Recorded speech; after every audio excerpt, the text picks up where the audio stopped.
ونستعينه ونعوذ بالله من شرور أنفسنا ومن سيئات أعمالنا من يهد الله فلا مضل له ومن يضلله فلا هادي له ونشهد أن لا إله إلا الله وحده لا شريك له له الملك وله الحمد هو على كل شيء قدير وأشهد أن محمدا عبده ورسوله أرسله بالحق بشيرا ونذيرا وداعيا إلى الله بإذنه وسراجا منيرا أما بعد قال الله تعالى وتبارك وتعالى في القرآن العظيم أعوذ بالله من الشيطان الرجيم بسم الله الرحمن الرحيم مثل الذين اتخذوا من دون الله أولياء كمثل العنكبوت اتخذت بيتا إن أوهن البيوت لبيت العنكبوت لو كانوا يعلمون পবিত্র কোরআনের 29তম সূরা সূরাতুল আনকাবুতের 41 নম্বর আয়াতটি তেলাওয়াত করা হয়েছে। তেলাওয়াতকৃত আয়াতে আল্লাহ তাআলা আল্লাহ রাব্বুল আলামিনকে ছাড়া যারা অন্য দেব-দেবীর পূজা অর্চনা করে, অন্যদেরকে আঁকড়ে ধরতে চায়, তাদের সমালোচনা করে বলেন যে যারা আল্লাহকে ছাড়া অন্য কোনো উপাস্যকে আঁকড়ে ধরে, তাদের উদাহরণ কিসের মতো? মাসালুল্লাযীনা ইত্তাখাযু মিন দুনিল্লাহি কামাসালিল আনকাবুত, তাদের উদাহরণ যেন মাকড়সার মতো। ইত্তাখাযাত বাইতা, যে মাকড়সা ঘর বানায় বটে, তার ঘরের গঠন কেমন? মাকড়সার ঘর কেমন? আল্লাহ বলেন ও ইন্না আওহানাল বুয়ুতি লাবাইতুল আনকাবুত, পৃথিবীর সবচেয়ে দুর্বলতম ঘর হচ্ছে মাকড়সার ঘর, the weakest house in the world লাউ কানু ইয়ালামুন। আল্লাহ তাআলা বলতে চাচ্ছেন যে মাকড়সার ঘর যেমন মাকড়সাকে গ্রীষ্ম, শীত, বরফ, কুয়াশা এগুলো থেকে রক্ষা করতে পারে না, ঠিক তেমনিভাবে আল্লাহকে ছাড়া যারা অন্য কারো উপাসনা করে, কিয়ামতের দিন তারাও তাদের কোনো উপকারে আসবে না। আনকাবুত শব্দটি একবচন, এর দ্বারা মাকড়সার একাকী ঘর বানানোর বিষয়টি ফুটে ওঠে।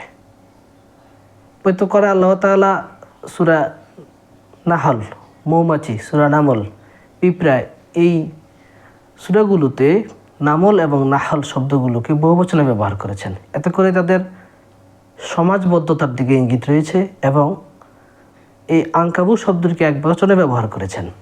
এতে করে তার একাকিত্বের বিষয়টি ফুটে ওঠে। সুবহানাল্লাহ। আল্লাহ তাআলা একটু পরে গিয়ে বলছেন ইত্তাখাযাত বাইতা, এখানে ইত্তাখাযাত এই শব্দটি একবচনে ব্যবহার করেছেন। এর দ্বারা বোঝা যায় যে মাকড়সার জাল, স্পাইডার নেট, এটা তৈরিতে এককভাবে কর্তৃত্ব হচ্ছে স্ত্রী মাকড়সার। পুরুষ মাকড়সা যদিও এতে অংশগ্রহণ করে, কিন্তু কোরআনের বাচনভঙ্গি দ্বারা বোঝা যায় এতে সিংহভাগ কাজ স্ত্রী মাকড়সাই সম্পন্ন করে। আসুন আমরা আয়াতটির একটু ভিতরে প্রবেশ করি। আল্লাহ তাআলা মাকড়সার ঘরকে, স্পাইডার নেটকে পৃথিবীর সবচেয়ে দুর্বলতম ঘর কেন বলেছেন? সম্মানিত সুধী, গাঠনিক দিক থেকে মাকড়সার ঘর হলো সবচেয়ে দুর্বলতম গৃহ। মাকড়সার এই জালটা বহু সংখ্যক জাল দিয়ে গঠিত, কিন্তু এগুলোর মধ্যে ফাঁক থাকে, যার কারণে এই ফাঁকের কারণে মাকড়সার এই জাল মাকড়সাকে গ্রীষ্ম, শীত, তাপ, বরফ, বিভিন্ন বায়ুজনিত পরিবর্তনের সময় তাকে রক্ষা করতে পারে না। দ্বিতীয়ত, মাকড়সার ঘরটি হচ্ছে সমস্ত প্রকার মায়া মমতা বিবর্জিত। 2013 সালের প্রথম আলোর পত্রিকার দেশের জন্য একটি বিজ্ঞান সাময়িকীর বর্ণনা দিয়ে লেখা আছে যে কিছু কিছু প্রজাতির মাকড়সা এমন রয়েছে যেগুলোর স্ত্রী মাকড়সা পুরুষ মাকড়সাকে খেয়ে ফেলে এবং মিলনের সময় পুরুষ মাকড়সার জননেন্দ্রিয় ভেঙে যায় এবং সে তখন নিস্তেজ হয়ে যায়, ফলে যে স্ত্রী মাকড়সা যেটা কিনা আকারে বড় হয় তার পুরুষ সঙ্গীকে খেয়ে ফেলে। জন্মের পর মা দুর্বল হয়ে গেলে সদ্য প্রসূত বাচ্চারা তার মাকে খেয়ে ফেলে।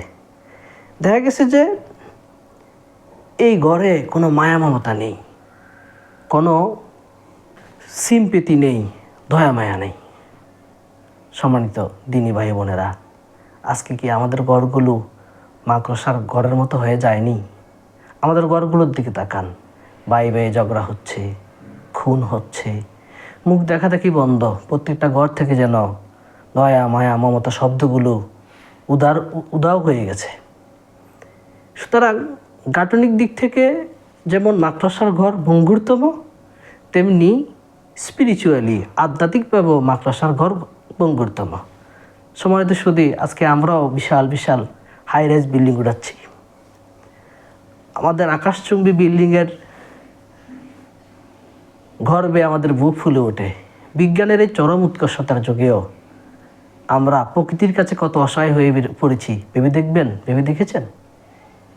দেখুন না, সুনামিতে আমাদের বিল্ডিংগুলো পানিতে ভেসে যাচ্ছে, ভূমিকম্পে বিশাল বিশাল অট্টালিকাগুলো মাটির সাথে মিশে যাচ্ছে।